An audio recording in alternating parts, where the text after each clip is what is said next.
Good evening. Thank you everyone for being here tonight. Welcome to Right to Unite, an event presented in partnership between the National Society of Newspaper Columnists and the Society of Professional Journalists, the Cincinnati chapter. I'm Jean Feldkamp. I'm the Communications Director for the National Society of Newspaper Columnists, and I also serve on the SPJ board for the Cincinnati chapter. A little housekeeping. If you have any questions for the panelists, please put them in the Q&A box instead of the chat function. Save the chat function for, well, chatting, and put all of your questions in the Q&A box. Tonight, we're going to be talking about the power of writing to heal and unite this country. Kathleen Parker was supposed to be here this evening, and we are still hoping that she will be able to join us, but unfortunately she has had a crisis in her family and will not be able to join us for the entire time, if at all. But Clarence Page is here, and we are so glad that he is here to talk with us. He has received the NSNC's highest honor, the Ernie Pyle Lifetime Achievement Award. And Kevin Aldridge will moderate as well. And Kevin Aldridge is the opinion and engagement editor for the Cincinnati Enquirer. I've had the honor of working with him for the past couple of years. In addition to working as a full-time journalist, he is also an adjunct professor of journalism at Miami University's regional campuses in Middletown and Hamilton, Ohio. He is the senior pastor of Grace African Methodist Episcopal Church in Bellefontaine, Ohio. And Kevin is a board member of Beyond Civility, an organization that addresses the challenges we face in trying to bridge the informational and ideological chasms that separate our leaders from each other and from their own diverse constituencies. I am so pleased to place this discussion in the hands of Kevin Aldridge. Thank you, Kevin. Thank you, Bonnie, for that great introduction. And it's an honor and a privilege for me to be here tonight to moderate this important conversation at a very critical time in our country. In few times in American history has our country been as divided and polarized in its discourse as it is today. We're fortunate enough tonight to have two very distinguished and award-winning columnists who will be discussing with us how we as opinion writers and columnists can write to heal in these times. So it is my pleasure and privilege at this time to introduce one of our guests for this evening, and that's Mr. Clarence Page. Clarence is the 1989 Pulitzer Prize winner for commentary. He is a syndicated Chicago Tribune writer and author. He was honored, as Bonnie mentioned, in 2007 by the National Society of Newspaper Columnists with his prestigious Ernie Pyle Lifetime Achievement Award. Clarence has also received Lifetime Achievement honors from the National Association of Black Journalists and the Chicago Headline Club. In addition to winning a Pulitzer for commentary, Clarence was part of the Chicago Tribune staff that in 1972 won the Pulitzer Prize for a series on voter fraud. So certainly that's relevant in the times in which we're living here today. Likewise, Clarence and I hail from the same hometown in Middletown, Ohio. So proud about that. And he worked formerly for that hometown paper, the Middletown Journal, and he's a former staffer at the Cincinnati Enquirer as well. So welcome, Clarence. Thank you very much for being a part of the conversation here this evening. And it looks like Kathleen has joined us. I apologize. Kathleen has joined us. Kathleen, can you, your video is not showing. If you're able to unmute your video.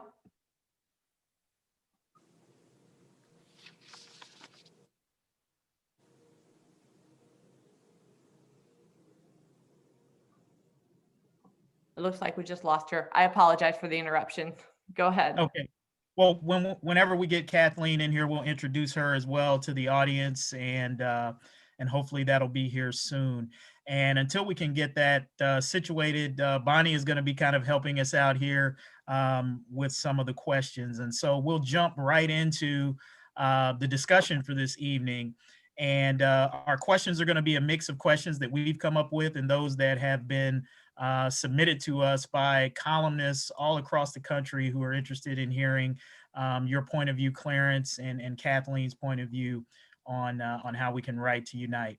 So the first question I'll posit for this evening, Clarence, is do opinion writers and those who give commentary on TV bear any responsibility for the current state of our discourse in America? Yes, just my short answer. Let me give a little longer one. There's a phenomenon that's occurred in our modern day discourse that a friend of mine called the anger industrial complex.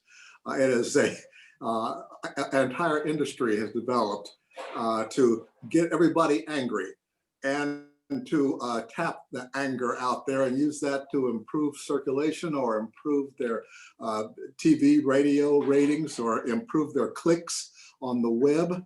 The angrier you can come across and the angrier you can make people, the better under this new regime.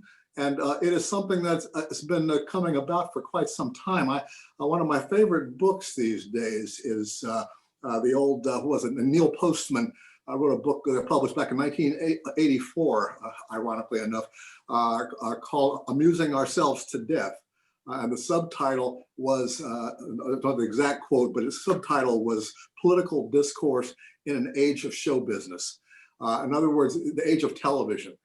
For you young folks, and everybody's younger than me, 84 was a time that it was like a couple of decades after what I view as the beginning of the marriage of TV and politics with the Nixon-Kennedy debates in 1960, which the very first one was at WBBM TV studio in Chicago, which I mentioned because I used to work there too in my checkered career.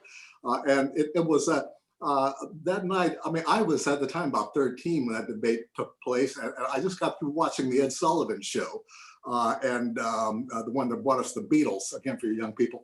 But at the end of the show, Ed Sullivan or somebody said, stay tuned for the first televised presidential debate between Nixon and Kennedy. And I stayed tuned and watched. And those who remember that era or have studied it in media history know that that debate was the night that John F. Kennedy got his first big surge ahead of Nixon in popularity, largely because of the impression he made on television.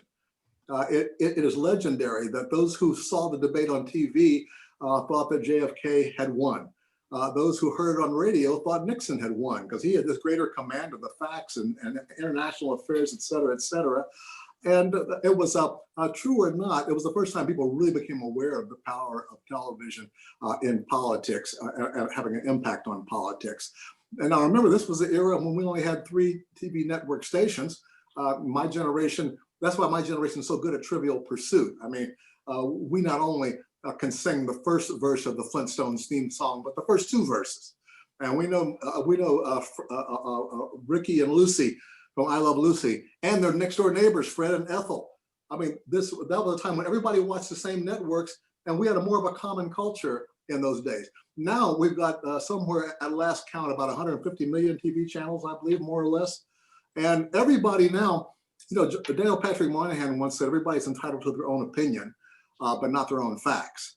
Well, guess what? These days you are entitled to your own facts. People feel entitled to their own facts. When I report factual information that people don't like, they will write to me or email me and talk about how, you know, why aren't you more hopeful? Why aren't you more positive about the president? Or why aren't you more positive about so-and-so?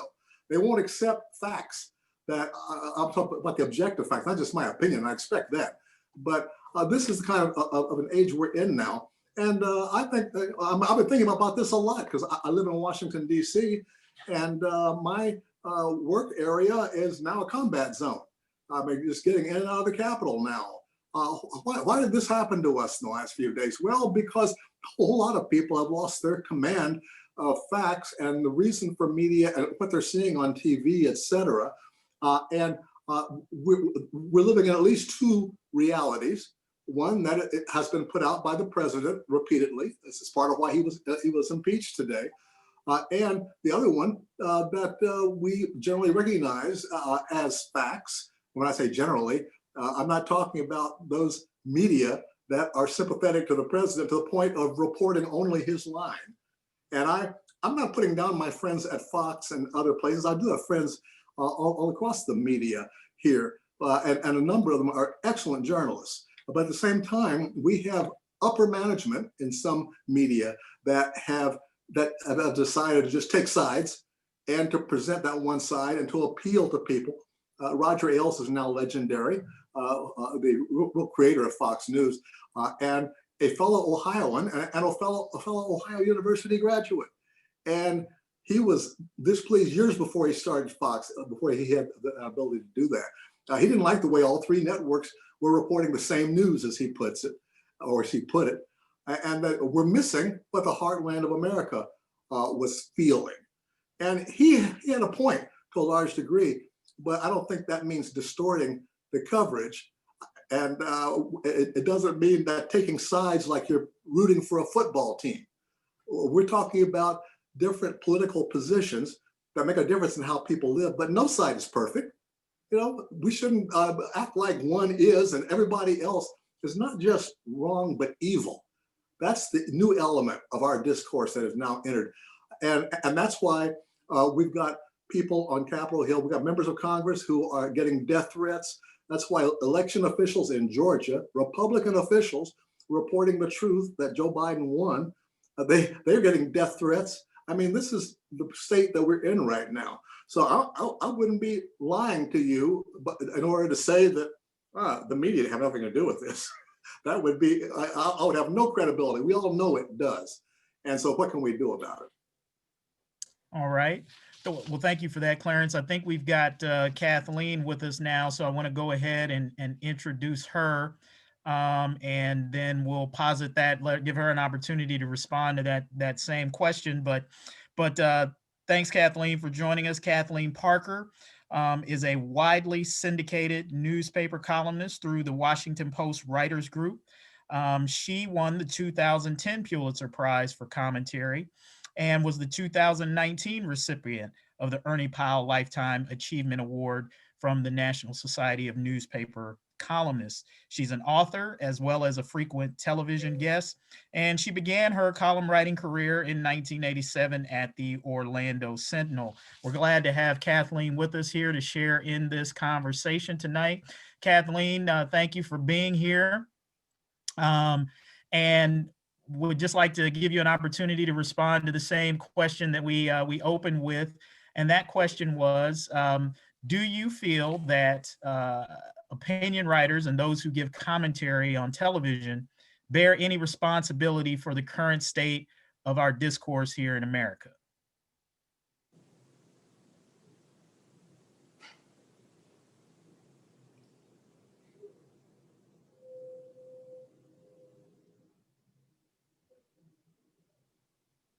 Are we able to get our audio there? Are we still having some difficulties?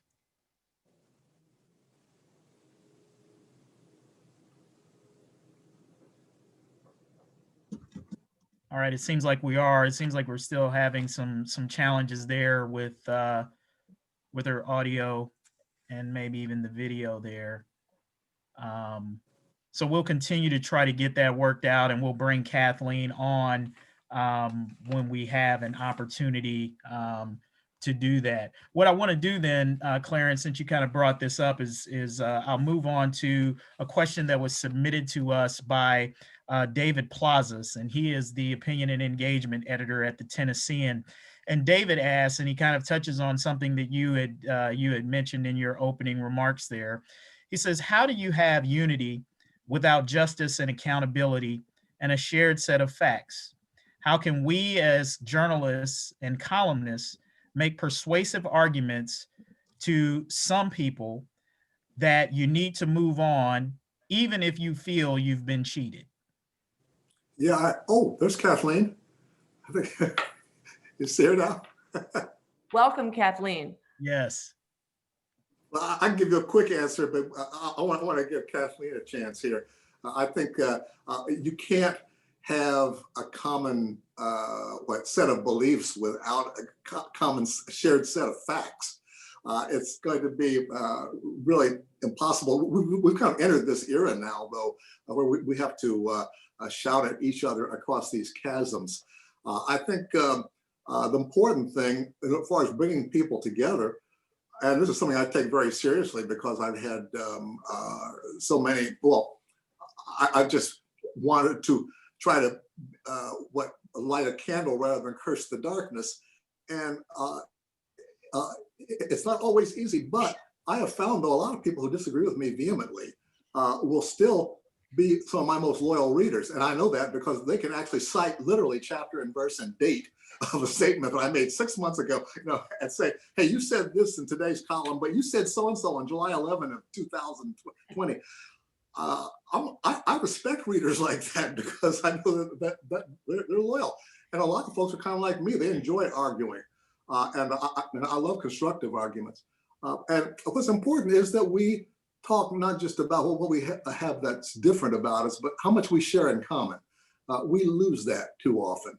And we need to remember that, I feel, and I feel more obliged to give that little ray of sunshine when I'm writing and see not just what do people know and what should they know, but how do they feel and how should they feel?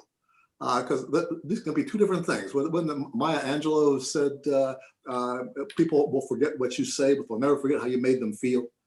And that's something that I respect about Donald Trump.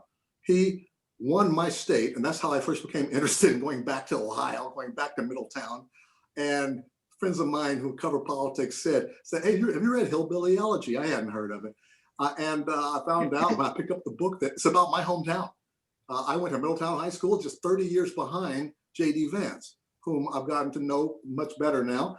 And I went to a different school, a different town, though. Coming out in the class of 65, Middletown was a prosperous town. It was an all-American city. We had more jobs than people to fill them. And I was able to work my way through Ohio University with what I earned at the Armco Steel Mill, and now AK Steel. And of course, when I started, tuition was only $770. It's about 10 times that. Well, it's well over $13,000, $14,000 now.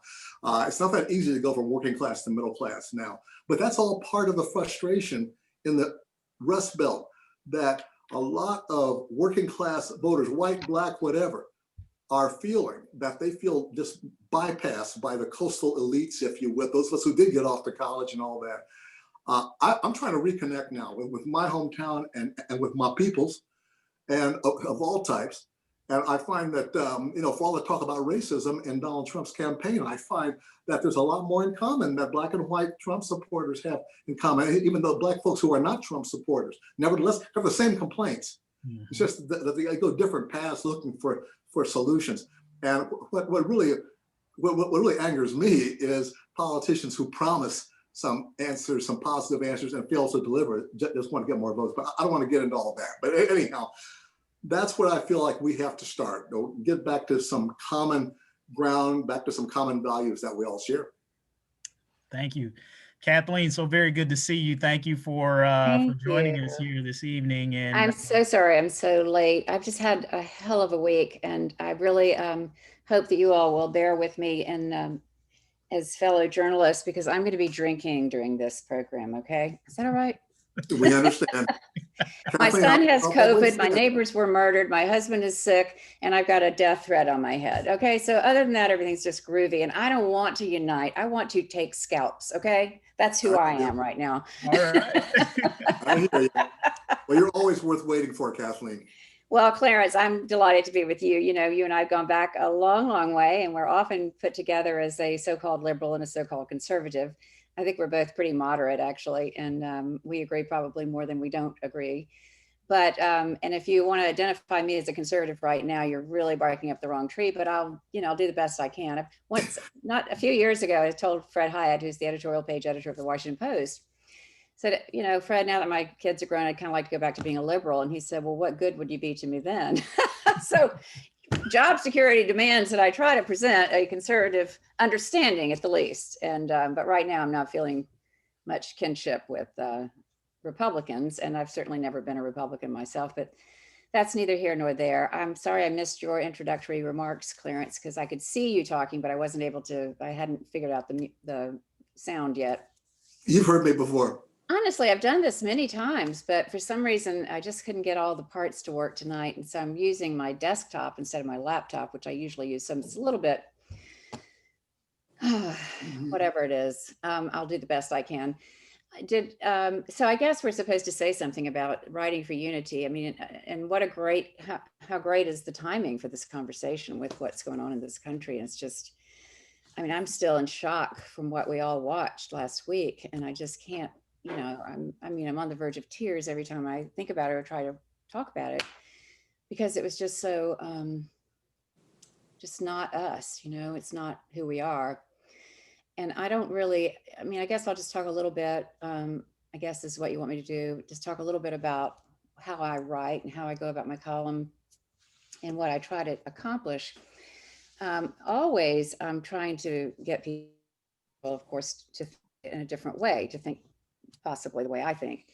And I never try to antagonize anyone. But if you are an opinion writer, you're going to piss half the people off every time you write a column. Okay, so I don't set out to antagonize or make people mad, but I don't mind if that happens.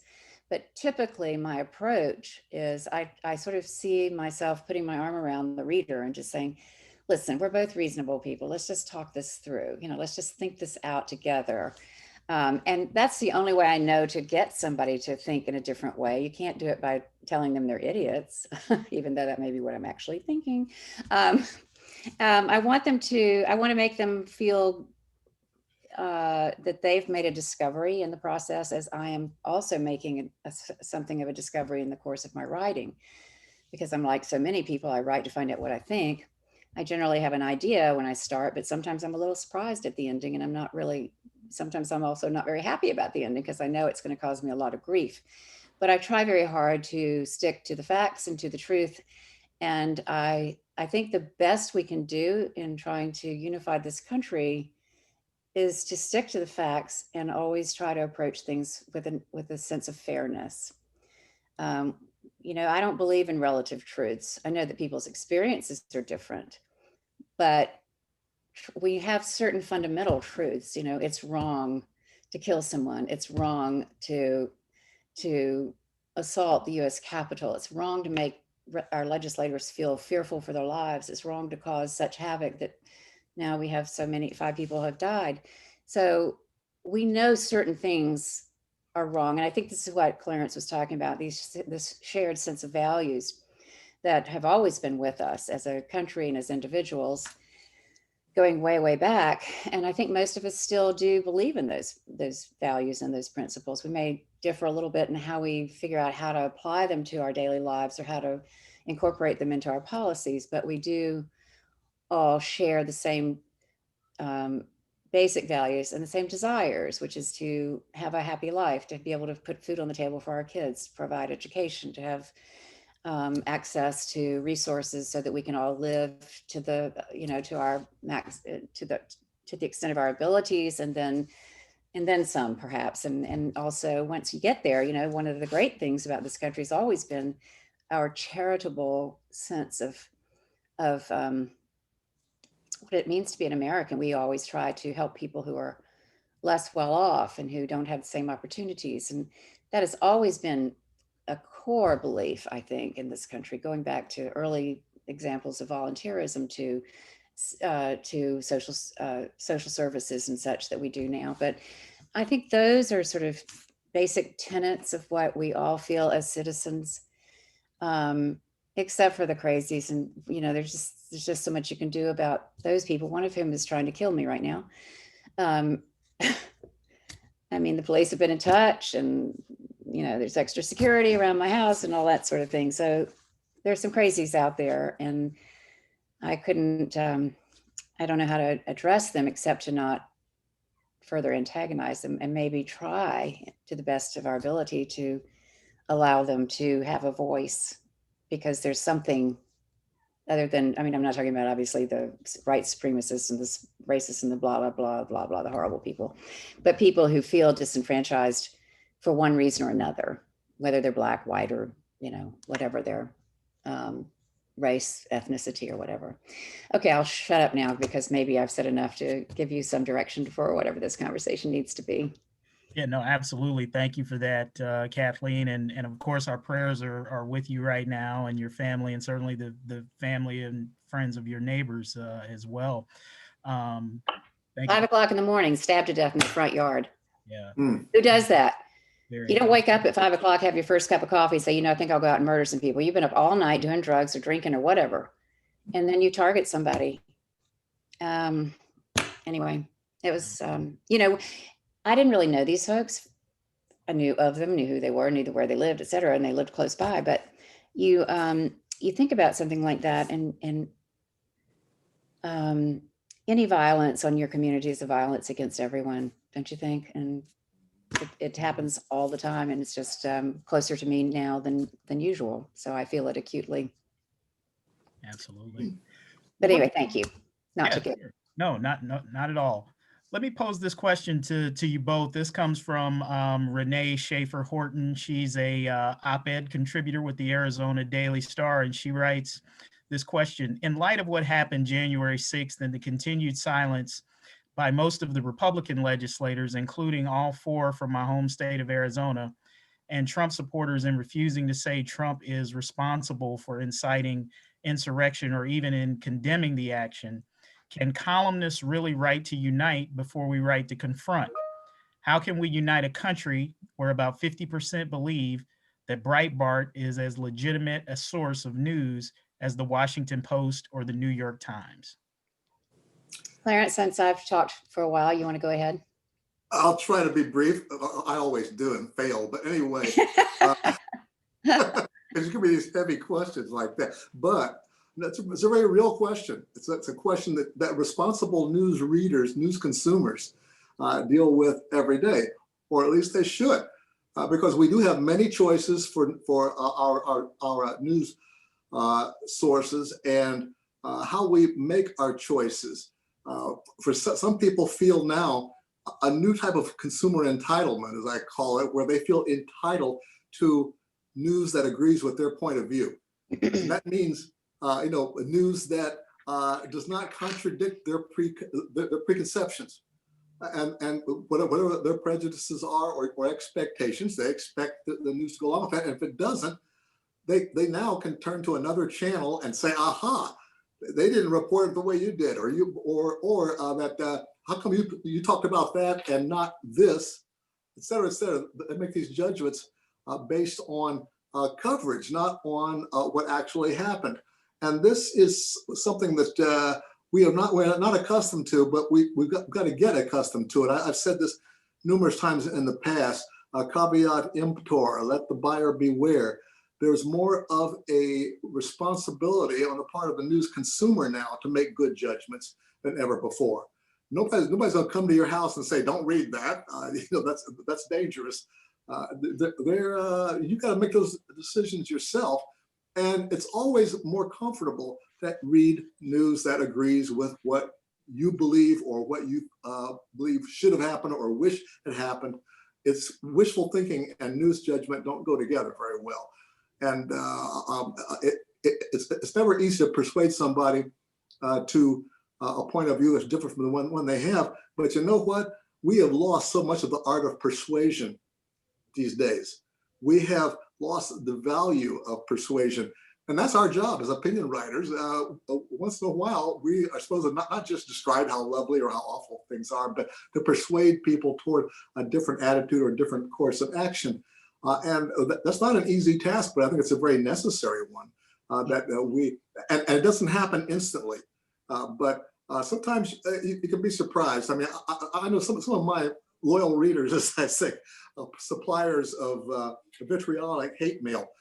When I was absent, and when I a couple of years ago, I had to have an operation. It took a couple of days off, and I was surprised. I got several emails from people wondering how I was doing. They missed my column, and these were people, well, I usually don't agree with what you say, but I hope you're doing all right, and something like that. I mean, there was some humanity out there, and that was very good for me to be reminded of that.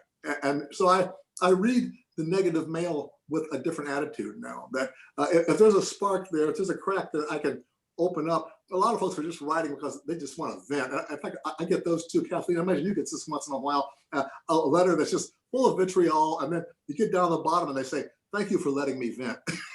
Sometimes that happens. Yeah. Yeah, I realize there's a certain therapeutic value that I'm serving for a lot of people out there. I'm sorry, I was going to just add one thing to that thought. Years and years ago, I had a letter from a young girl who was maybe 12 or 14. And she wrote me this nasty letter, and it was really hateful and vile. And I decided to write her back. I usually ignore people who write that way, but because she was a child, I thought I would respond. And I said, I have a son, and I would be very disappointed if he spoke to someone like that, like the way you have spoken to me. And I hope you're obviously upset about something, and I hope you feel better. And then she wrote right back and she said, "I'm so sorry. I don't know why I said those things to you. I was just mad at my sister. And would you write me? Nobody ever writes me. No one talks to me." And I thought, okay, sure, we'll be pen pals. But, it was just every now and then, if you extend yourself to a person who's upset for whatever reason, sometimes nothing to do with you. In fact, nobody knows Kathleen Parker. They just hate me on the basis of whatever, something that somebody else said that they read somewhere that somebody else put on their Twitter account. Usually they haven't read anything about me, read anything I've written. They just have an impression of me based on other people's rantings, but when you do bother to extend yourself to somebody, it's risky. Sometimes it doesn't work out, but I feel like you and I, Clarence, we have a lot of, we have the privilege of the public square. And even though it's very expanded by now, we still have the premier real estate, and we're lucky. We came in at a time when this was available to us, and we've managed to hold on to it because we're so awesome. But we don't feel that way most days, I know, but thank goodness we still can speak. So I feel like that is a privilege. And with that privilege comes a certain responsibility to be a little bit more gracious to others, to readers, because they have bothered to read us. Well, I just said they weren't, but sometimes, most of the time they do. And I feel like, if I respond to them in a way that isn't hostility in return, it usually works out pretty well. And they see themselves a little differently, and they see you a little differently, and the water's calm a bit. Yeah, I agree. I feel, by the way, just parenthetically, I think about a lot of anecdotes that sparks, but I've discovered that I am offering a public service to all the cranky uncles and granddads who nobody else at the Thanksgiving table wants to talk to anymore. They come to you. They come to me. They don't say it up front, but I can tell, that in between the lines, like that little girl that wrote to you, in between the lines, they're saying, "Please talk to me. I'm lonely." Nobody wants to argue with me. That's right. That's right. Yeah. So it's interesting, Kathleen. You're kind of touching on this issue of us perhaps maybe writing with humanity and sensitivity. And another one of the questions that came in, it says, in today's politics, where name calling has become the way to fight, how do we call out wrongdoing as columnists without shaming the community at the same time? How do we inspire action without shaming one's perspective? Well, it's it's a balancing act. I mean, you have to be, if you want to, I've always felt that opinion columnists, when I first heard about this webinar, I thought, no, my job isn't to unite. My job is to be interesting and informative and provocative and on and on. But our times are a little different now. And I think all of us have to make some adjustments. It's not, it's not enough to be a curmudgeon anymore. It has to, I'm willing to file the edges of my snark and my natural propensity for the quick jab. But I think, again, if you, there's a way to write, obviously, without insulting people. And so I use the word "you" a lot to my reader, because you and I, we get this. You understand what I'm saying. I understand what you're saying. And even the column I just wrote that was published today in the Washington Post, I said, it's not every conservative was involved in the fracas, and we need to remind ourselves. We might remind ourselves of that. I heard from people about that. I was like, yeah, we weren't involved. We're still conservatives. We still support certain policies of Donald Trump. Nobody has ever liked Donald Trump. Okay, let's be clear. Not even the people who pretended to like him. They liked that he was willing to play along with what they wanted in exchange for I don't know what, but the Supreme Court was a big part of that. Deregulation of business, that was a big part of it. I mean, Trump's own, his own sense toward China was not misplaced, and people really appreciate that. So there's plenty there that you can identify as not crazy things, but there are, you can, and I'm guilty. I'm very guilty of saying quite unkind things about our current and very soon to depart president. And I feel so viscerally toward him that I have to, reel myself in occasionally. And if I don't, then my editors will. That's what editors are for. But nonetheless, I think you can. Where do you get? You get nowhere if you're just insulting people. You can't change their minds, and I don't care if I know who agrees with me. I'm not talking to them. I don't need them because they're already in there. They're already on my team, on my side, or we're on the same team, I should say. So if I want the other folks to listen, and occasionally I have to throw some bread on the water, and say, look, there's he did this right. He did this right. He did this right. But there are these other examples that we can't ignore. You understand what I'm saying? Does that make sense? Yes, absolutely. You got always, it's like, I'm talking to you. I'm not talking to just some nameless, faceless individual. I'm certainly never talking to a big, vast audience, in the same sense that when you're giving a speech, you never talk, you can't talk to 1,000 people at once. So you pick one person, you talk to that person, right? And the heads around them feel included. And you have to identify with each individual out there. You have to think about a single person and write to and for and with them, your arm always around their shoulder. And every now and then you can change a mind. Now, a lot of people will write me and say, I'm usually not a fan, but you made some good points, and, I paid attention, and I've actually changed my mind. So those are those great days, that don't come along all that often, but they make it all worthwhile. They do, indeed. Mary, I threw out a little anecdote too. Last week. Can our people see us, or just us seeing each other? No, everybody can see us. Everybody can see. Are you all there? Huh? Everybody can see us? Yeah. Mm-hmm. Okay. Well, cheers. You look marvelous, so that's okay. No, Right, absolutely. Now, I was just going to say that on last week on the 6th, even before the sun went down, I heard from a couple of my usual right-wing hecklers, as I call them, and I'm going to stop calling these fellas that. Certainly, one of them, they both wanted me to know that they weren't part of that. That's not why they support Trump, and that was really something. It was surprising, but it was also heartening for me that they care. I'm not just talking to a wall. These are fellows who are longtime Republicans. They were not satisfied with what the Democrats were serving up. So the Republicans served up Trump, and they weren't big fans of his, but he was saying what they wanted to hear more than the Democrats were, blah, blah, blah. But they were very quick to want to cut themselves loose from him, showing me that, first of all, they've got some taste. And number two, that I shouldn't judge people too quickly. Folks go to their political choices for a variety of different reasons. The left certainly has enough kooks as well. And I did a column on that last Sunday.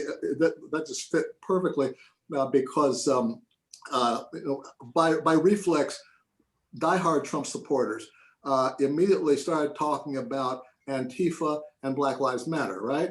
And well, yeah, that wasn't the best thing those guys could have done, taking over the Capitol. But what about all that Antifa does? What about Black Lives Matter? It's called whataboutism.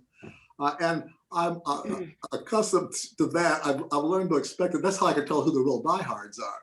But there are an awful lot of other people, and you can see this in the polls already, if you still believe in polls, and I do, that Trump lost a hell of a lot of support last week, as he should have, with the way he handled that. And it was, but the question is, what do we build now from that? How do we get out of this? And I feel we need to find ways to get across party lines and look again for that common humanity, those common values, because a lot of Republicans, some are very good friends of mine, who some of my best friends are Republican. Yes, it's true. They're very frustrated by the party. Kathleen, I know you're disappointed with where the party has gone. Like, I'm disappointed with a lot of ways that Republicans. I'm horrified. I mean, yeah, I'm just horrified, frankly. I was, see a bright spot here and there. Kevin McCarthy today actually stood up there and said that it wasn't Antifa. Somebody said that Antifa had nothing to do with the takeover of the Capitol. But he criticized President Trump's position. I've never seen him do that before. And he's a leader. He ought to be the one to be critical. We've heard word about Mitch McConnell's extreme dissatisfaction. I'm waiting to see how he's going to make that public, but he's got his own way of doing things. But there are people on both sides of the partisan line who don't like the way things are going on right now. And well, absolutely. The House impeachment today was bipartisan, right? That's true. Yeah. Bipartisan. Yeah. I think McConnell's going to wait until after the election, but they can still pursue the impeachment post departure. Yes. My problem with the Republicans is, Clarence, is that they had 4 years to express disapproval on 1,000 different incidents and episodes of the president's rash behavior, his incendiary rhetoric, his coarseness, and so on and so forth. Unfortunately, he was always just this side of illegality so that he was able to skate. But everybody needed his base to get reelected. We just had the elections. People like McConnell are back, and now he doesn't need Trump anymore. I don't know that he needs Trump's base anymore. I think that's the big question for those who are still, holding on to the, still supporting him. But I think too, there's a vast, vast number of very solid, good Republicans, the kind that we all remember from the old days, who are sensible people who happen to be conservatives about certain issues. But they're trying very hard. This whole impeachment exercise is to salt the ground around Trump so that he cannot ever again run for office. And that is really what's in play here. And that's probably going to work out. I mean, I don't know what will happen. I'm not going to predict what the Senate will do, but if they do vote with the House, then, there would be, I think everybody probably knows, everybody's listening is aware that they're going to probably put in some kind of a clause that he can never run for federal office again. Because the real point now is not to get rid of him his last 7 days, it's to get rid of him forever. And that's what's going on. Of course, you know that, Clarence.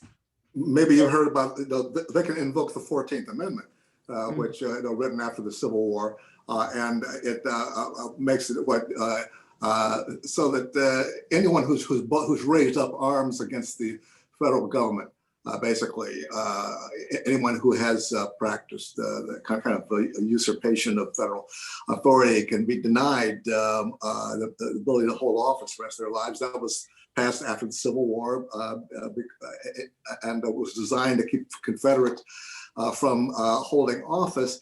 It lasted, in effect, well, it's still in effect, but they did allow some Confederates after about, I can't remember exactly how many years, less than a decade, and as Reconstruction ended, it took an act of Congress, but they did it. So forgiveness is not an easy thing to hand out, but it can be done. I think right now, though, we need to talk about the future. Donald Trump got the Republican Party off the track that they were on after the 2012 election, when their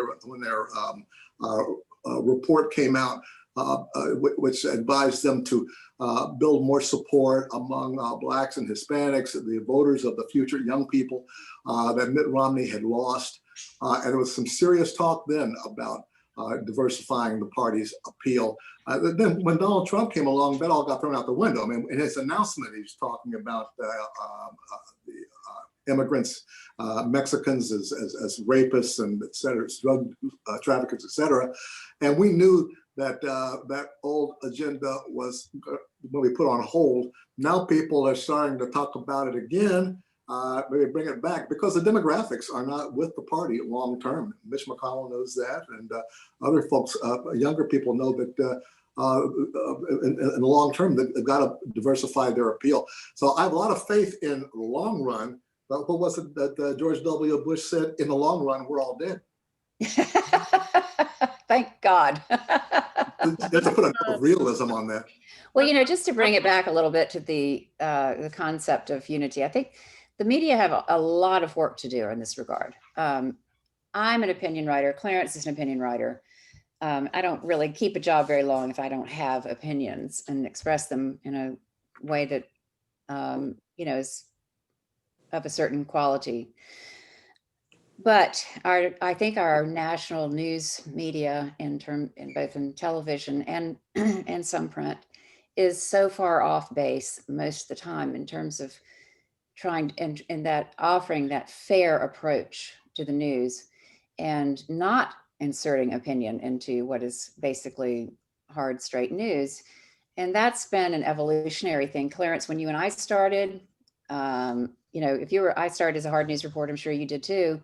Oh, yeah. And you didn't, if you put your opinion in the hard news story, you were out the door. I mean, eventually I lucked out and somebody said, you know, you ought to really be an opinion writer. I said, excellent, let's do that. But there should be a distinction, and there just isn't that much anymore. And, you know, some of these anchors on television, I won't name names, but they're so obviously condescending toward the people who supported Trump. They're not all dumb people, you know, they're not. And they're not, I mean, many very brilliant people who happen to have conservative ideas about policy are Trump supporters because they can't go the other way, right? They're not going to vote for the liberal party, and the Democratic Party's become increasingly liberal. And I think a lot of people felt like the election this time was not really Biden versus Trump. It was really Kamala Harris. And that was not their first choice. It wasn't even the Democrats' first choice. So they may have voted for Trump without liking him a bit. So I think when they talk about, oh, well, these 70 million voters, you're leaving them out in the cold. I don't think, I wouldn't know, but I would guess that there's a very large percentage of those people who don't at all like the president, but who were very fearful of the leftward movement of the Democratic Party. So I think part of what we have to do in the media, I mean, the news side has its own work to do, and I hope they will do it and try to be less opinionated in their delivery of the news, because there's just so little trust toward our industry, and we can't keep going in the same direction, or we lose the readers that we need, not for our livelihood, but really for the sake of the country. I mean, we need an informed electorate in order to remain a democracy. So Kathleen, on that, let me piggyback on that, and Clarence, you can get in. We have a question that comes from Terry Barnes, who's a columnist, military columnist with Stars and Stripes, and her question is along the lines of what you were just saying. She says, it seems to me that news consumers in the past 20 years have a growing difficulty discerning factual reporting from opinion. We talk about better civics education in schools, which I agree is absolutely necessary. Do we also need to give young people the tools to help them be responsible news consumers? Well, I will answer that with great passion. Yes, and there are groups now. There's one that I am affiliated with, the News Literacy Project, started several years ago, and it was started by some very, old school, great journalists. The editors who had retired from the big papers, people like John Carroll, and it's run by, I'm going to lose names because I'm old and tired, but skipping that over. You can Google News Literacy Project, but they've created these curricula for schools starting in very young, at very early grades through high school, and now they're expanding into the colleges and universities. And what they're actually doing is teaching how you can decipher the difference between a hard news, a factual story and propaganda. And it's a set of skills that you learn, questions you ask yourself and you apply to the story to make that determination. It's hard, it's work, because people are having to sort of say, okay, I trust nothing. So what's your starting point? What I feel fortunate to come from a time when we understood what was real news and what was not, and we could make that distinction pretty easily. And I feel fortunate to belong to an organization like the Washington Post, because I trust what appears in that paper. I know what our standards are. I know what our our double checking is. I mean, my own column goes through, the syndicate situation is a little bit confusing now, but basically I have three levels of editing before my column hits print. And one of those layers is fact checking, meaning every single declarative statement I make is checked to make sure it's accurate. And I also, when I write, I have to put links to the things I used for my research. I send those on to my editors, and they all use those and other resources as well. So I know that what goes out has been checked and rechecked. And, unfortunately, the mainstream media has just been, thanks to Trump in part, not only he, because it started before he came into office, but the distrust of the media is just such a terrible, terrible problem. And again, we have to present the news as objectively as we can, and opinion writing is recognized as such, and we have to be fair. And that means you don't make snide remarks about so-and-so doing whatever. Just say what he did. You don't have to make snarky remarks about Donald Trump. All you got to do is report what happened, what exactly happened. The facts cover it. The facts take care of it. And people aren't insulted, when you just present the facts. They feel like you're respecting their intelligence, and that's very important. Great answer, Clarence. Yeah. What are your thoughts? Well, I got one or two.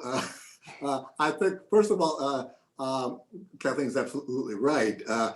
It's just recently at the Chicago Tribune, we gathered, I act like this was a collective decision, but my editors decided to gather all of the columnists onto the same couple of pages and headed opinion at the top of the page. Because just running the columns through the rest of the paper, or I should say the rest of the local news, people were confusing columnists with news reporters.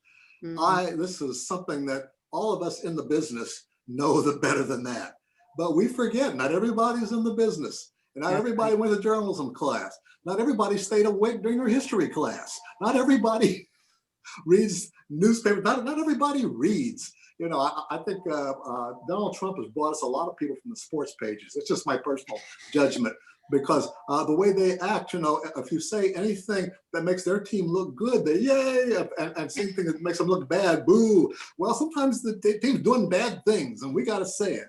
And trying to persuade people that it's not my animus. I just like facts. And meanwhile, Donald Trump all the time is not just denying the press, not just criticizing. Every politician hates the press. My conservative friends are shocked when I tell them, Barack Obama couldn't stand us. He smiled a lot, but I got chewed out by him more than one occasion. Everybody I know that covered Obama got chewed out by him. Well, he loved me, Clarence. I'm sorry? He loved me. Of course he loved Michelle you. didn't like me that much, but I can't imagine him not liking you. But the fact of the matter is that there's people. Well, Donald Trump is a master propagandist. He doesn't just lie; he tells the big lie. He says the media are not just unreliable. We're enemies of the state. They're evil. He goes all the way, like I was saying before. It's not just like the old days where somebody deserved criticism, but they're evil. What do you do with somebody who's evil? Well, they go to hell, right? And et cetera, et cetera. That's when things start getting crazy. But our readers who are most sophisticated in the world. They're Chicago readers, after all. They nevertheless still have trouble telling opinion from factual news reporting. And so we have to say, hey, this is opinion here, remember? Yeah. And try to remind them of it.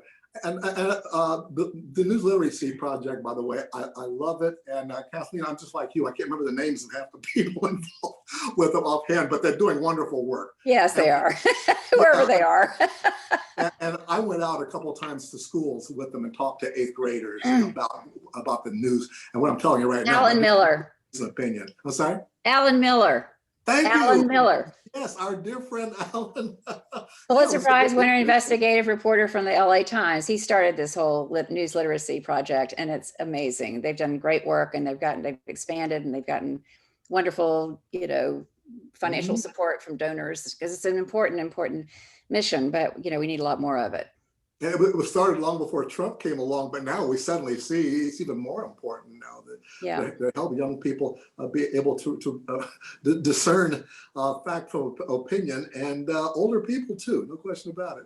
Well, the older people are the most vulnerable to misinformation because they are not quite as savvy when it comes to the internet and, kind of figuring out how to read things. And I spend a lot of my time kind of trying to point people in the right direction when they maybe forward something to me, and I'll say, listen, try to check this out here, and I'll send them a new link. And it's a lot of daggum trouble, but you got to keep trying to help people, educate people to understand the differences. And a lot of times they appreciate it. And they'll tell you, because they just weren't aware of this and that and blah, blah, blah.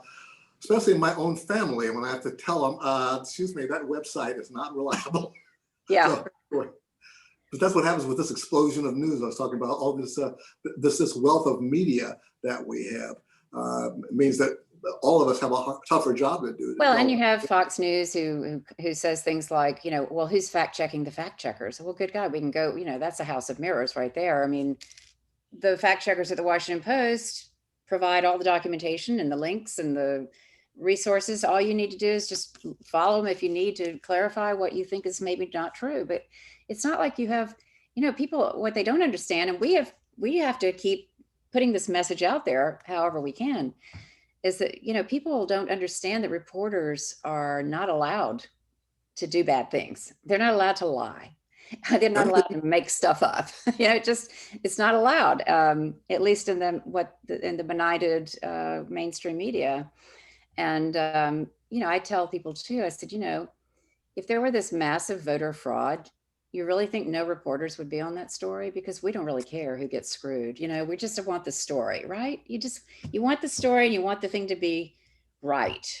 It's not that, if Trump came out smelling like a rose, well, there you go. Here are the facts. That's all there is to it.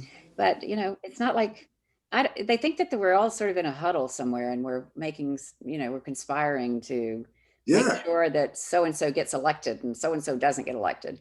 It's just kind of comical because, frankly, we never even talk to each other. You mean you didn't go to the news cabal? I don't even see anybody. I'm living a spider hole. Don't fall behind in your dues here. We've got the veiled conspiracy. Yes. That's something that we've all, there is a, trying to persuade people that no, we're not all part of a conspiracy to undo civilization. We just want to cover news. And I'll always get this question, do you think the media are biased? And the news media, real news professionals, are biased in favor of a good story. They don't care if it makes so-and-so look good or look bad. They care about a good story. That's right. Kevin, you mentioned at the beginning of the program that I was involved in a vote fraud investigation in Chicago. That was back in 1972. And I know it's hard to believe that there was vote fraud in Chicago, but that's because we did such a good job of cleaning it up, right? But anyway, I've been intrigued in recent years, though, but Trump makes such a big deal out about alleged vote fraud without any evidence. I'm realizing once again that one of the hardest things to do is to tell somebody, hey, this was a clean election. People don't want to hear that. They want to hear all about the corruption. And I coming from Chicago, I know this so well because it's got its own lore. Every old time Chicago person's got their Al Capone story. You know, my former mother-in-law would brag about how Al Capone bought her an ice cream cone one day in a happenstance event at the local drugstore. Sometimes the scoundrels get a better reputation than the angels. You know, it's very often true. And this is the way I feel about the vote fraud thing. I felt sorry for the Georgia officials, Republicans no less, saying this was the cleanest election we've had. and well, Trump didn't win, so it must be a dirty election. Yep. You know, no evidence, but people who want to believe that Trump won can't accept defeat. They will believe any of the lies. And I know how that is, ladies and gentlemen, because that's how I felt when Al Gore lost in 2000, right? Everybody wants to forget that, or at least my fellow liberals want to forget that, but we didn't believe it either. And we were very mad at Justice Scalia and the Supreme Court and everything else. We didn't go bonkers like folks are doing, but that's because we don't have as many guns, I suppose. But nevertheless, this is not new. But I can tell you, in fact, having covered vote fraud from a distance now for how many decades, that elections are cleaner, and there are so many ways to check on people now, and there's so many ways to verify votes. And I can also tell when Donald Trump is making up something on the fly, and that's what he was doing the night that he lost. He just said, "Well, it's all massive fraud, thousands of people." Anyway, don't get me started. I hear you. So here's a question from Tony Norman from the Pittsburgh Post-Gazette. He says, to what extent is corporate ownership of news platforms, newspapers and TV, part of the problem of reader alienation? If hedge funds treat papers as profit centers, is there a feeling that whatever gets clicks, eyeballs is good? And if folks don't know the difference between news and opinion, doesn't that say something about literacy in general? So it's always easy to think that the owners of papers are controlling the content. I'm constantly reminded that Jeff Bezos owns the Washington Post, right? I've met Jeff Bezos a couple of times, and he's dropped into a couple of meetings, but he's really all about the money, and he wants to make the paper have the resources. He wants the paper to have the resources it needs in order to do the job that newspapers need to do. I am not aware of his having any influence in what is printed in the paper. I don't think Marty Baron would put up with that for 1 second. He's the executive editor. I think there'd be a newsroom rebellion if there were any sense of that. And I think that's been true of every newspaper I've ever worked for. And I've worked for, I don't know, a half dozen. And, you know, the publishers are always considered the enemy, but the publishers typically try to stay out of the editorial section. But ownership is a different thing. And I know when I was looking at my syndication rosters not too long ago, I noticed that there's like one owner of about half of my subscribers. Okay, I can't remember the name of it. I don't even look at my syndication anymore because since it's taking such a dive, the Post has made new arrangements, and so I don't have to pay attention anymore to, you know, how many papers I have or who's running me. Longer story, but what's happened is and that this is to the question asked. It's a hedge fund that's just bought up all these smaller newspapers, medium, smaller newspapers, and their job, you know, they see it as an investment. I mean, I guess it's the smaller paper. I'm not very smart when it comes to business and newspaper business, but my understanding is that, you know, the local papers still have advertising and they still have readership because people need to buy the local paper to find out, when somebody's murdered 2 blocks away. Because nobody heard the screams. Excuse me. I'm sorry. I shouldn't say that. It's really on my mind. So I think they're in it for the money. They're not involved editorially. I mean, they're just not involved. It's not about what's in the news or what the opinion of the local paper is. They couldn't care less. You know, is it making money, and are they going to enrich themselves with those sales and those advertising dollars? So I think it's always been a concern. It will always be a concern, but I don't think it's as big a concern as people think it is. Yeah, I think a lot of this harks back to the days of the flamboyant publishers, you know, the Hearsts and the Pulitzers and more modern day Rupert Murdoch. and some of them were very ideological. They ran a pro-business paper or a pro-labor paper in that European model. Rupert Murdoch brought that to the U.S. with his papers, the New York Post, the Boston Herald, and then of course Fox News, the crown jewel of his empire. And that though is still something that Americans aren't that culturally inclined toward. The hedge funds. This is interesting. I mean, Kathleen works for a paper that has the ideal arrangement, in my view, from the outside. An owner who just wants to leave the paper alone, let them just put out good product, and will give them more of the resources they need. I have a paper that's being taken over by a hedge fund, and there's more of an emphasis on profit. And that's something that's occurred at so many of these hedge fund owned papers around the country. It has not affected the editorial department, except in terms of resources. Budgets are tighter, but they were getting tighter anyway. Because if you can find anybody who wants to come and buy our newspaper, let me know.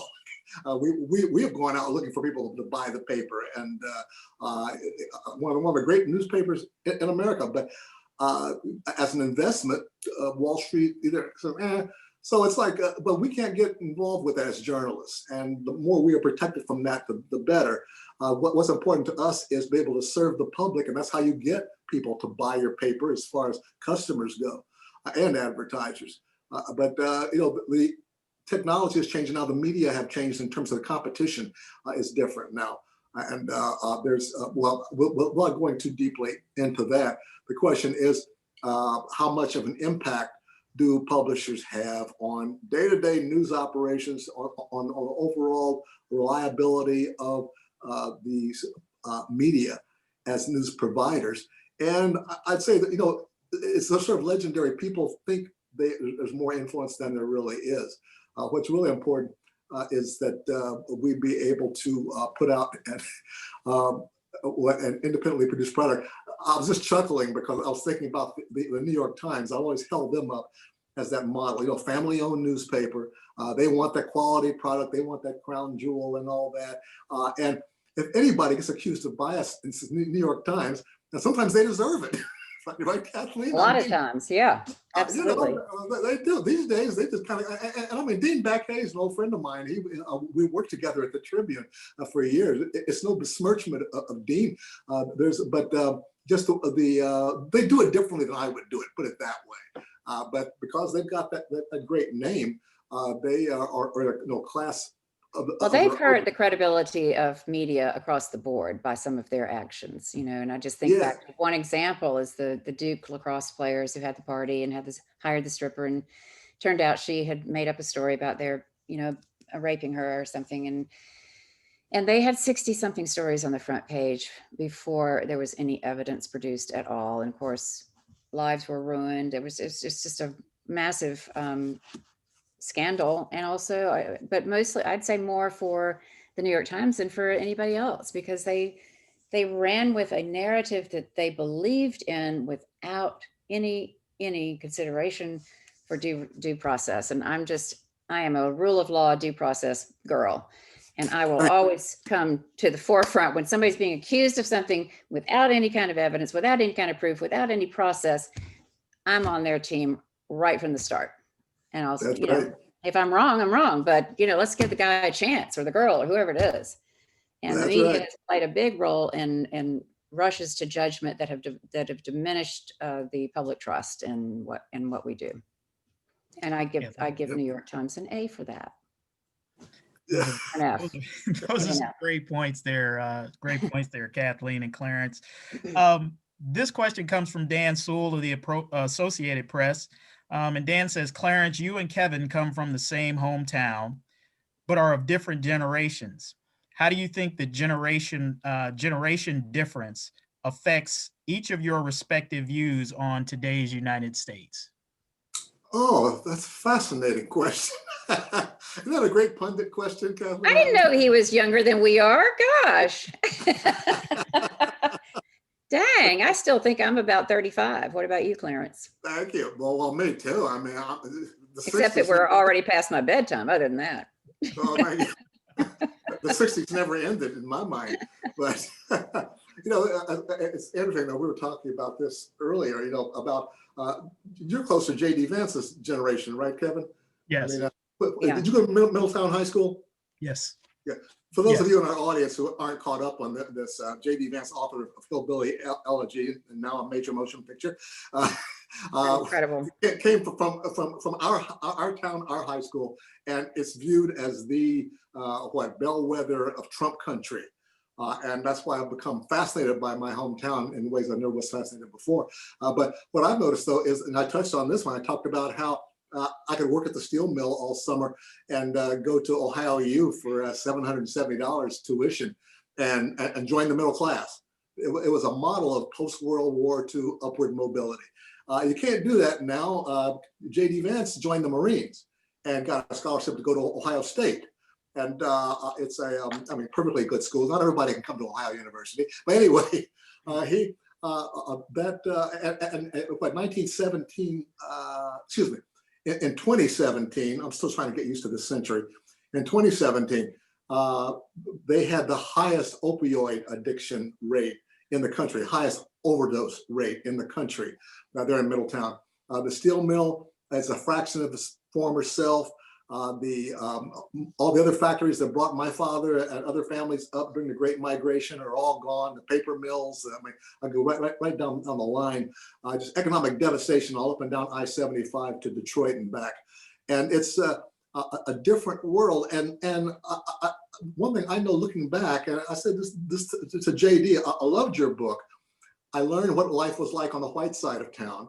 Number one. Number two, I felt lucky compared to you. I felt like I was better off in my Black working class family at that time than you are in your white working class family at that time, or at the time you came along 30 years later. You came out in the 90s. And that's true. That is a problem across the country now, downward mobility. We have so many young people who don't have the sense of hope that my generation had. And that means a lot. And when you don't have hope, then you become a victim of things like opiates and this sort of thing.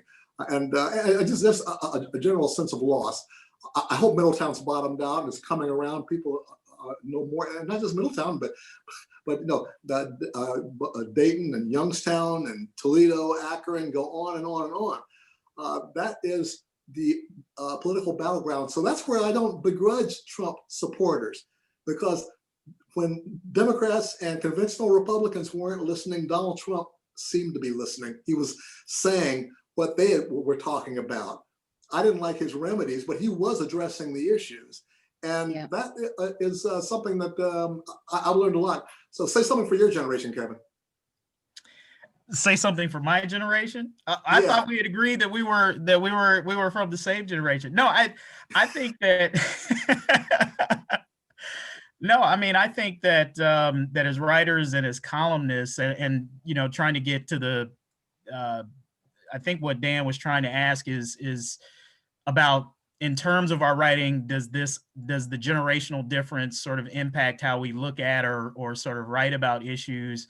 And I think that that certainly is the case in terms of, I think that a lot of our readership that I notice in Cincinnati is of an older generation, or at least a lot of the conversations that I get back from readers who read my columns are coming from an older generation, and their perspectives and their values are of a certain type that's very much different than a lot of the sensibilities and the values of younger generations today. And I think, we've even seen some of that pop up, in some of the protests that we saw over the summer, where you had younger people who were stepping up and taking on leadership positions, in the Black Lives Matter movement and in other areas, and sort of the disconnect in understanding where that younger generation is coming from versus even the older generation of civil rights leadership. I think I saw a lot of that, disconnect in terms of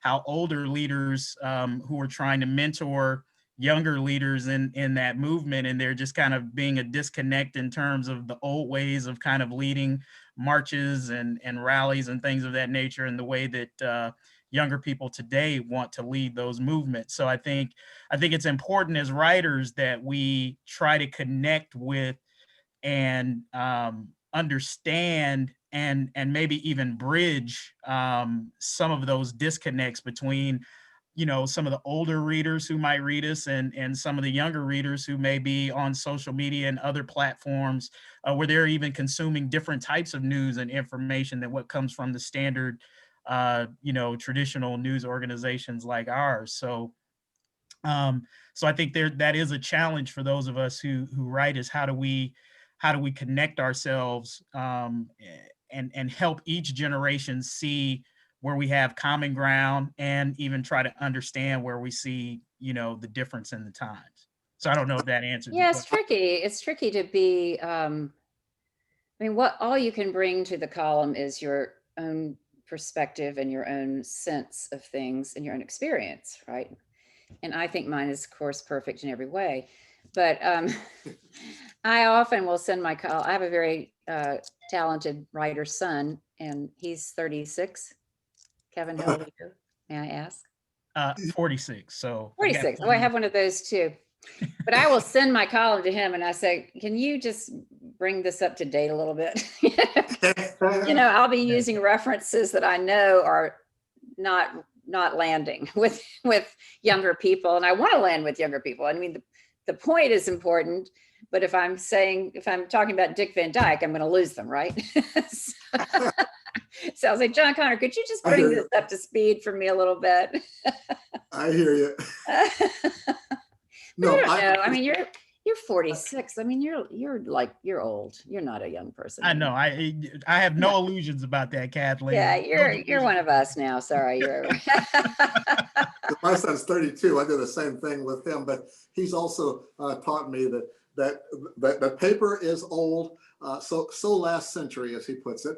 And everything now is digital, electronics, the web. And so he's introduced me to social networks and shooting YouTube videos and stuff like that, because that's where young people go. I don't think my son has yet to read a story in an actual newspaper. He reads it on the web version. That's why we're going to die poor, because, they've ruined our industry. Yep. I reached the summit and there was no view. But anyway, I must say, I've always loved young people. I was the only mother I knew that loved teenagers. I just thought they were the most interesting people on the planet. And I think, I'm always just so impressed with the young people I do know that they're driven in different ways than we are. They're not acquisitionists, they're not like we were. We baby boomers, I don't know what happened to us. We went from a pair of dungarees and a blue work shirt to, accumulating stuff. And my son does not want stuff. He doesn't want a lot of stuff at all. I'll try to give him furniture and art and stuff. He says, Mom, I've got everything I need. He's got, half dozen forks and maybe 3 or 4 plates. So he just doesn't want stuff. And he's not, I don't think he's unusual. And I just see that across the board. The kids are these younger kids, my kids to me, but they're just a lot more world weary in a way, but also world aware. They're aware of just the larger, the larger human race. And it's not, they want to do things that are important and meaningful and have experiences. And I think that's a good thing. I think overall, to the extent that a large portion of younger people can educate themselves and become citizens of the world, I think it's a good step forward for humankind. I really do. I agree. I feel sorry for them, though. I mean, so many of them. I just keep giving them money. Well, they don't have money. Well, that's the thing. I mean, when I was in my 20s, back in the 70s, things were cheaper, but they were getting more expensive. And I said, oh God, will I ever be able to afford to buy a house and other things? And I mean, look how much more expensive all those things are now. It is so hard for kids, and tuition is so much higher, and the burden of student loans, just getting into the middle class. being able to afford to get married and have kids, that is so much more expensive now. That's a big reason why their birth rate has gone down. Yeah. This is something of a slow rolling crisis, I think, and I don't want to sound like an alarmist. They're also very resourceful. My son and his generation, they've acquired valuable skills in working with the internet and all, because that's just part of their life now. And so it's a different kind of world. It is. But I know what you mean, though, Kathleen. They aren't as consumer oriented the same way we were. And maybe that's a good thing in some way. Well, my son lives in a very modest house. He works, he went to the law school. He's got a good job, but he is, he doesn't see his future as looking anything like mine. And that is sad to me. It is very sad to me. And, his significant other is doing her medical residency out in California. We're out here in South Carolina. And how do you get together? And can you buy a house anywhere? Can you have a child, as you said, Clarence? I mean, can we afford to have a child? Well, I remember when my son was born in California when I was working for the San Jose Mercury News. And I was thinking I had to have a house, I had to buy a house because I was going to have a baby. And a friend pointed out to me, she said, a baby can live in a bureau drawer and be perfectly happy. She just wants you there, he just wants you. And I asked another friend, I said one time, I said, why can't we have enough money to live the way our parents did? Because they did better than we did, actually. Yep. And in some cases, and she said, no, the question isn't why don't we have more money? The question is, why aren't we willing to be poor? Yeah, I think there's this sense that you have to have a certain amount of stuff or things, or somehow, surround yourself with what is traditionally considered, as you say, the middle class, upper middle class lifestyle. And really, when you're young and you don't have to have all that stuff, I guess I did kind of know that in my 20s. I was a hippie, weren't you? Were you a hippie? Did you have a big afro, Clarence? Yeah. Oh, I had long hair down my waist. I never, wore one outfit every day. Let me say, peace, love, all that.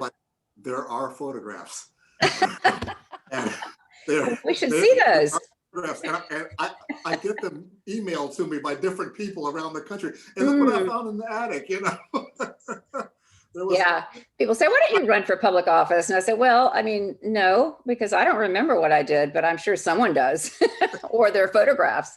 But, we didn't have those daggum those video cameras. Aren't we so glad? That would have ruined my life. Oh my God. So much. Social media has been a terrible thing I think for all of us. Thank God that was not around when I was young and foolish. Exactly. I just realized that was the last time I had hair that's longer than my pandemic hair right now. Yeah, somebody on here says they've seen the Ohio University photo, so look out. Have you seen it? Or somebody emailed. That's the thing. If you work for a student newspaper, there's always a photographer friend on the staff who goes off to a job at the Palm Beach Post, like our photographer did, and then 40 years later, cleaning out the attic, and there's all these old pictures from the 60s, admired pictures. Yeah, you'll find me on Facebook pages all across America. So listen, guys, we could do this all night. I'm sure we did get a little off topic. Sorry about that. No, we're good. We're nearing the end of our time, so I wanted to end us on one lighter question mixed with perhaps a darker question to close us out. Bill Tamius, and Bill, if I mispronounce your name, please forgive me. I know who Bill is. Columnists I enjoy most are those who surprise me by their opinions now and then. What's the most surprising column you've ever written like that? And then we had another questioner who is concerned about the next 7 days and the possibility of even worse violence around the Capitol and in state capitals. And so they wanted to know your thoughts and perhaps even what you plan to write here in the next 7 days. So your most surprising column that you've ever written and what you're looking to here in the next 7 days or so. I'll go first. Or you want to go first? You go first. Well, that's very, very nice. I that's the kind of question that makes me think, gee, which one do I want to cite now? And then at 2 o'clock in the morning, I'm going to think, I should have used that one, But no, just off the top, one column where I mentioned that Pat Buchanan was a friend of mine. It really it shocked the hell out of people. I mean, I got these letters, notes, and all saying ain't so, Clarence, from both sides. You know, there were those maybe I'll have to reevaluate you, and that came from both sides. But Pat Buchanan and I have worked together on a McLaughlin group since 1982. Pat Buchanan was delightful. Yeah, you know, people know Rachel Maddow and Pat Buchanan get along. You know, if our Eleanor Cliff gets along, and I mean friendships. You know, he's a delightful man, but because he's old school Washington, never let politics come between friends. And that's something that's kind of died out just in the last 15, 20 years in this town, I think. And we got to bring it back. What was the other question? What are you going to write about in the next 7 days about what's likely or possible to happen in the US? That's easy. You know, the fallout from this event last week. I mean, the fallout from all of this since the 6th. This is like 9/11 and various other big crises that happened to hit. There's so much to write about it before the book authors get to it. You know, we're doing that first draft of history, as the old motto goes, and there's a lot to sort out here. And there's been this big Trumpian drama that he always, his life has been a TV show for decades anyway. And this last 4 years, it's just one hell of a story in itself. Well, my answer to the first question is it's easy for me because it was on September 26, 2008. And I remember the date because it was my birthday, and I received about 20,000 hate mails in response to the column I wrote, which was urging Sarah Palin to leave the Republican ticket and go back to Alaska and spend time with her family, which no one would begrudge her. And I ended it with "Do it for your country." This was following the third interview, the one with Katie Couric, when she couldn't name anything she read, any newspapers, read them all, or any whatever, you know, it's a famous interview. And I had been sort of a cheerleader for her prior to that because I thought she was so refreshing. I assumed that she'd been vetted and that she was qualified in the early days, right after that speech at the Republican convention. I'm sure you were there, Clarence. I was there. Oh, yeah. I don't remember where it was now. Philadelphia? That was the Sarah Palin convention was Minnesota. Minnesota. That's right, St. Paul. I bought a bracelet that week. Anyway, she was such a disappointment that I felt like somebody, I knew everyone in the Republican circles were talking about what, you know, how disappointed they were and how worried they were that this person had been put on the ticket. And and so I just said what was obvious, that she was out of her league and that this was not her time and that she needed to give John, you know, it's very bad advice always to drop off the ticket, but I thought this is one of, you know, every now and then we have to set a precedent. So why not now with Sarah? And I can't even tell you, the reaction was incredible. I mean, people hated me from the Republican side, hated my guts, and they still do to this day because of it. For me, it was the most liberating thing I ever did. And I didn't do it in any way that was unusual for me. It was this the way I always wrote. I always wrote what I really thought. And I said it in usual, pretty straightforward language, and I tried not to be cruel. But I was canceled from speeches that were lined up. I actually was dropped from, I think I had a book contract that fell through.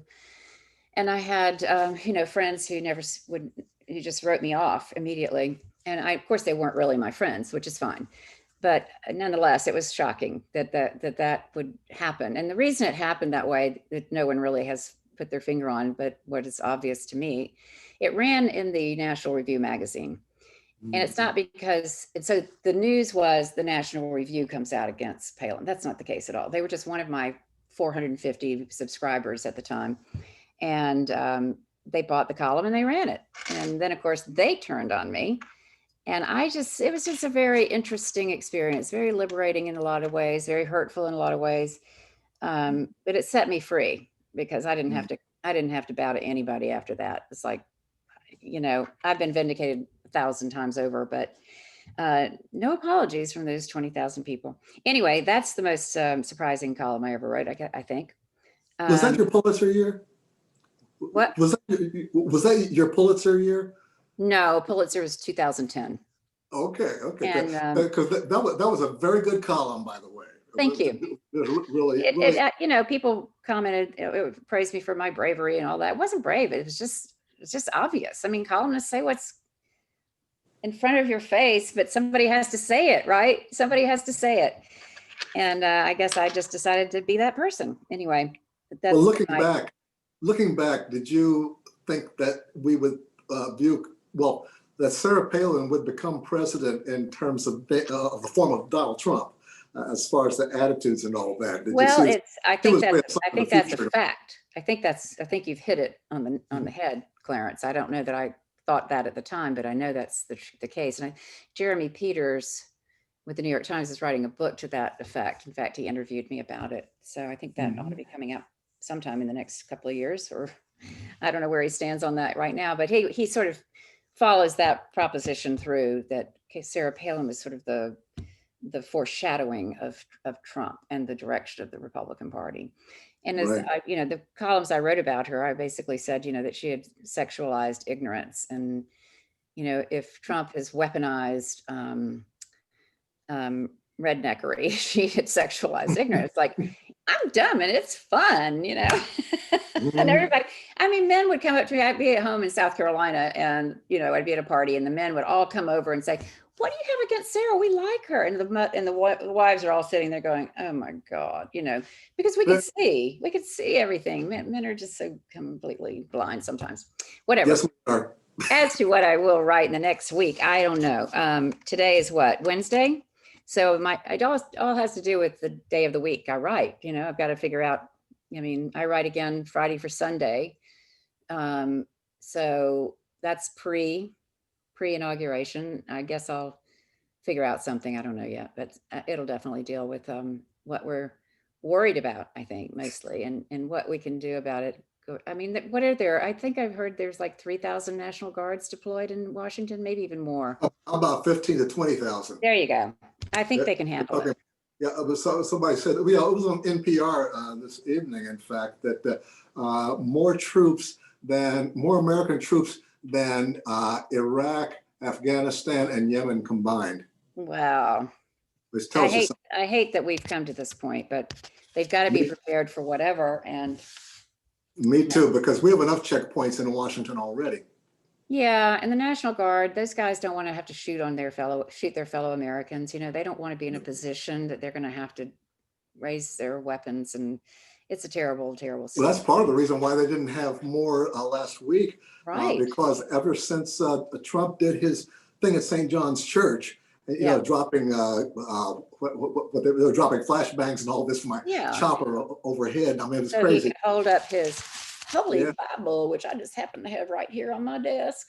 Right. I don't know why. I have like hundreds of Bibles. I bet you opened them more than Trump has. It goes right under my computer where I prop my glasses. I'm glad you got it though, honey. Comes in handy. Absolutely. Well, listen, you guys have been great tonight, and I know our audience has enjoyed the dialogue and the conversation from you both, just viewing the comments from everybody online. They certainly have appreciated the knowledge and information that you guys have shared. And thank you. And with that, I'll turn it over to Bonnie for our closing remarks. All right. Thanks, Kevin. It was fun. Yes. Thank you, Clarence. Thank you, all three of you. It was awesome. And you spent an hour and a half with us. And Kathleen, thank you for joining us after everything you've been through. I am so sorry. It's been so rough. And I hope your son gets well without complications. Thank you. Thank you. We all do. Yes. We all do. And Clarence, thank you so much. Kevin, always a pleasure. And with that, I'll say good night. Thank you from the NSNC and the SPJ. Good night, everyone.